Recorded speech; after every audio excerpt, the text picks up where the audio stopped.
நானா நான் படிக்கல.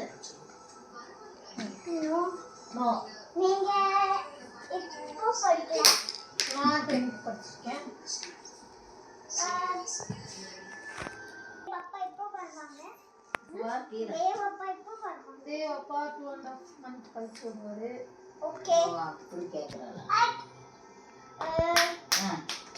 தேவ் விளையாடுறா சூப்பரா.